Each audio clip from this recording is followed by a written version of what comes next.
আসসালামু আলাইকুম dear learners, viewers বা বিগিনার্স। হ্যাঁ, আমি তাদের উদ্দেশ্যে একটি কথা বলতে চাই।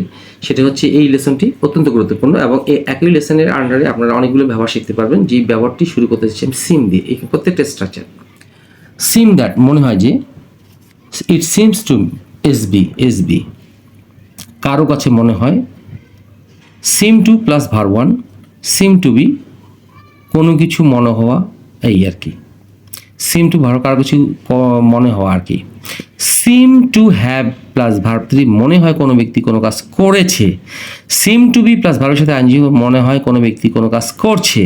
সিম টু হ্যাভ বিন মনে হয় কোনো ব্যক্তি কোনো কাজ করছে কোনো সময় ধরে যেমন আমরা বলি সকাল থেকে বৃষ্টি হচ্ছে, এরকম সময় যখন উল্লেখ থাকবে তখন এই স্ট্রাকচারটি ব্যবহৃত হবে।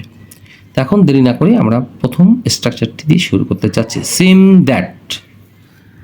আচ্ছা, এবং ইট সিমস টু এসবি কারো কাছে কিছু মনে হওয়া দিয়ে আমরা 1 নম্বর এবং 2 নম্বর লেসনটি দেখানোর চেষ্টা করছি। আমি এটা মনে হয় না যে মেয়েটি আমার পরিচিত, মানে it does not seem that, it doesn't seem that মনে হচ্ছে না যে the girl is acquainted with me. এখন প্রশ্ন হচ্ছে অ্যাকোয়েন্টেড কিন্তু হচ্ছে একটা অ্যাডজেক্টিভ, এটি হচ্ছে একটা অ্যাডজেক্টিভ। এই দ্য গার্ল ইজ অ্যাকোয়েন্টেড হচ্ছে কারো কাছে পরিচিত, অর্থাৎ পরিচিত হওয়া, মানে কেউ জানে আর কি, এরকম অর্থ। আচ্ছা, তো দ্বিতীয় এক্সাম্পলটি এইভাবে করা যেতে পারে যে ইট সিমস টু বি মানে আমার কাছে মনে হচ্ছে যে, it seems to me that মনে হচ্ছে মেয়েটি ইংরেজিতে পাকা। The girl is at home in মানে দক্ষ, গুড অ্যাট মানেও দক্ষ, অথবা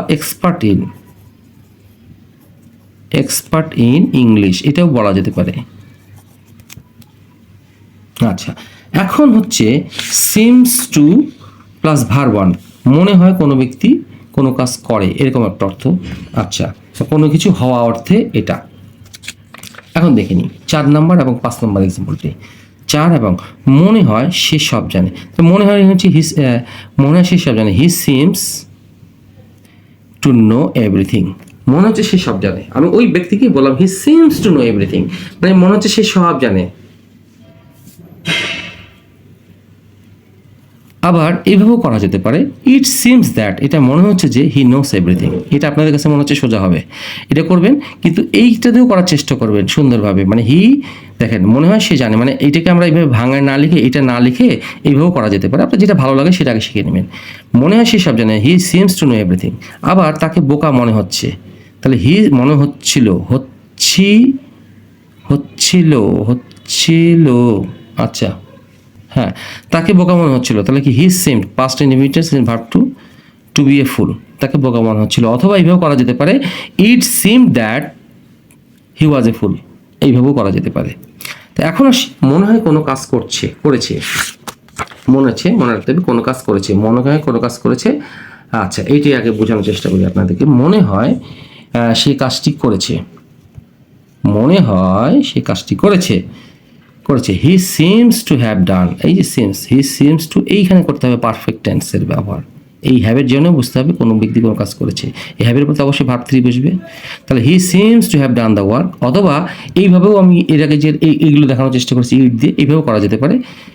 হি সিমস দ্যাট তাকে মনে হচ্ছে that he has done the work, তাকে দেখে মনে হচ্ছে যে হি কাজ করা যেতে পারে। অথবা ইট সিমস দ্যাট, এইভাবেও করা যেতে পারে, it seems that he has done the work, এইভাবেও করা যেতে পারে। হি সিমস দ্যাট তাকে মনে হচ্ছে যে সে,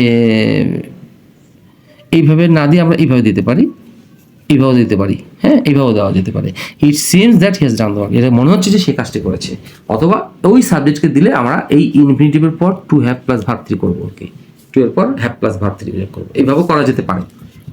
আচ্ছা, এখন আমি দেখানোর চেষ্টা করছি দুটো জিনিস খুব গুরুত্ব সহকারে দেখবেন, যে এটি এবং এটি, একটা হচ্ছে সিম টু প্লাস ভার্বের সাথে আইনজি যোগ, আর একটা হচ্ছে seems to have been plus ভার্বের সাথে আইনজি যোগ। আমরা প্রেজেন্ট কন্টিনিউয়াস টেন্সে যখন দেখি যে বৃষ্টি হচ্ছে তখন বলি ইট ইজ রেনিং। আবার যখন বলি সকাল থেকে বৃষ্টি হচ্ছে বা 2 ঘন্টা ধরে বৃষ্টি হচ্ছে, কি বলি it has been raining since morning বা it has been raining for 2 hours, এরকম 2 ঘন্টা ধরে বৃষ্টি হচ্ছে। এরকম স্ট্রাকচার ফলো করি।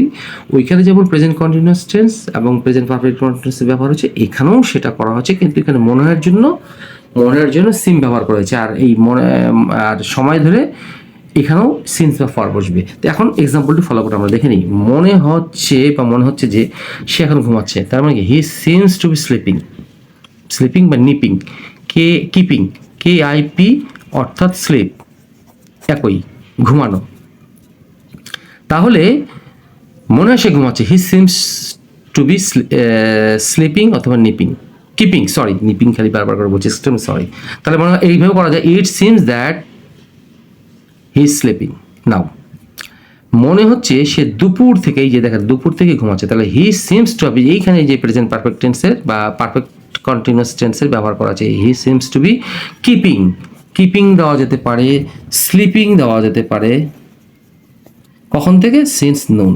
এই যে প্যাটার্নগুলো আমি করলাম, এই প্যাটার্নগুলো দিয়ে আপনারা এই ধরনের অসংখ্য বাক্য রচনা করতে পারবেন, লিখতে পারবেন বা বলতে পারবেন। আর বলতে গেলে এই ধরনের স্ট্রাকচারগুলোই আপনাদেরকে করতে হবে, তাহলেই সুন্দর করে আপনারা ইংরেজিতে বাক্য লিখতে হবে। আর একটা জিনিস আপনাদেরকে আবারও বলছি, আমি মাঝে মাঝে বলে থাকি যে শর্টকাটে ইংরেজি কখনো হয় না। আমরা দুই একটা লেসন যে কোনো সোর্স থেকে আমরা দেখি না কেন, জানি না কেন, ওইভাবে আসলে ইংরেজি শেখা না। ইংরেজি শেখার জন্য আপনাকে খুব আগ্রহের সাথে প্রতিটা লেসন, যারই লেসন দেখেন আপনি মনোযোগ সহকারে দেখতে হবে, সেখানে অবশ্যই নতুন নতুন কিছু দেখার চেষ্টা করবেন। আর আমি এই হাতে কলমে অনেক কিছু দেখানোর চেষ্টা এই কারণে করছি, এখানে এটা না দেখালেও পারতাম, কিন্তু দেখানোর চেষ্টা করছি।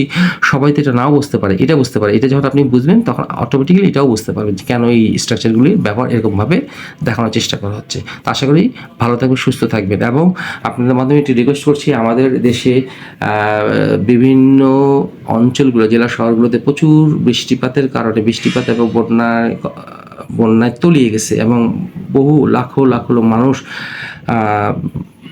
ক্ষতিগ্রস্ত হয়েছে এবং তারা ত্রাণ পাচ্ছে না। তা আশা করি আপনারা যে যা জায়গা থেকে সহযোগিতা করার চেষ্টা করবেন, সেই প্রত্যাশা। আসসালামু আলাইকুম।